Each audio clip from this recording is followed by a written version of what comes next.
Hi guys, and welcome to my next video. This video is just going to be a basic concept video for the jab and the cross, and little details you want to try and keep an eye on. So these are like really small things, but they're things that I see people not doing a lot of the time. Okay, so these are things you want to really try and nail down to make sure you have the best jab and cross possible. So I'm going to start with that jab. So again, I'm going to have my, if I'm right-handed, which I am, I'm going to start my left leg forward. So I've got my right hand ready to have as my big power hand. Okay, you might decide to do that differently. So Bruce Lee always had his strongest arm, the strongest side closest to the target. So you wanted the strongest side to hit his target.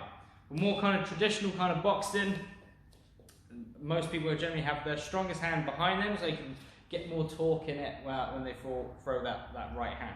So play around with it and see what works for you. You should always try and do stuff on both leads as well. Try and be a complete martial artist. So you always want to try and do stuff both sides. Okay, but if you're just beginning, generally if you're right-handed, you want to have your right hand back. If you're left-handed, you want to have your left leg back. So you have your opposite leg forward.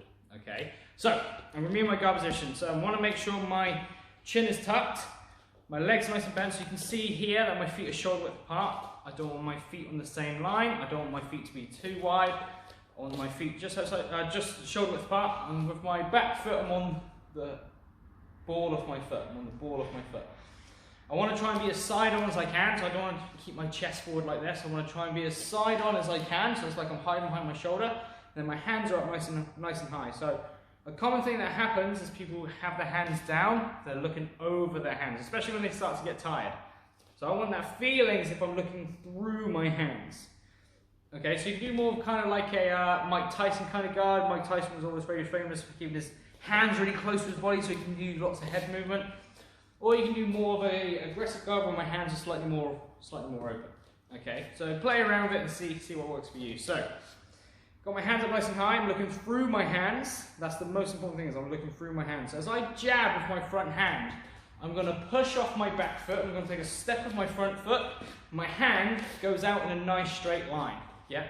So everything goes out in a straight line. And hopefully you can see in the camera that I'm looking down my arm. And as I'm doing that, I'm taking my chin into my collarbone and I'm lifting my shoulder to get my jab going there. So again, if I go from the side here, pushing off my foot, shoulders up nice and high, so it's protecting my jaw. And I keep my shoulder up until my hand is back, protecting my head. Okay, so that is my jab. If I throw my cross, again, it's my backhand this time, I want to think about that rotation of my body. Yeah, so I want to think about punching through my hips and not my arm. So as I punch, I rotate through my hips, coming up onto the ball of my foot even more. Again, as I punch, my hand stays up near my head. Okay, this hand's staying up. Same if I do my jab, again, this hand is up protecting my head. Okay, so as I do my cross, I do exactly the same thing. Tuck your chin, look down your arm, rotate that body, and again, my shoulder wants to stay up until my hand comes back to my chin. Okay, so I rotate that body, think about pinching my adductors together, straight punch, and I come back. And whenever I'm punching, I always want to try and hit my two strongest knuckles, which are these knuckles here, okay? Yeah, so I always want to make contact with those knuckles, okay? So that way I offer my hand the most protection if I punch with those two knuckles. If I punch with any of my small ones, I'm going to break my hand. I definitely don't want to punch a target like this. I'm using, let's call this door knocking, that's a definite no-no. So I want to make sure I'm striking those two big knuckles.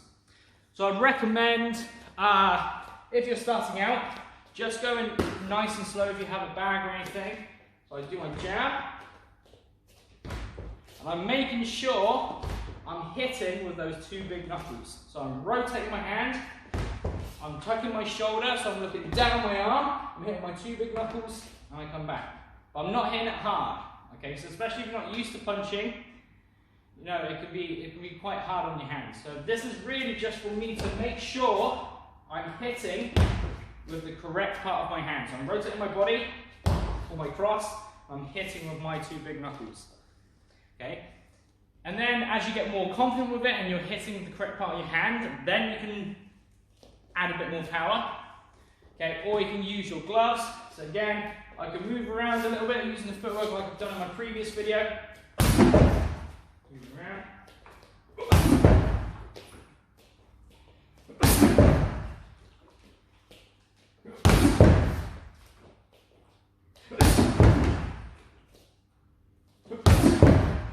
Yeah, so that's when I can start to develop a bit more power. So I'm taking my time.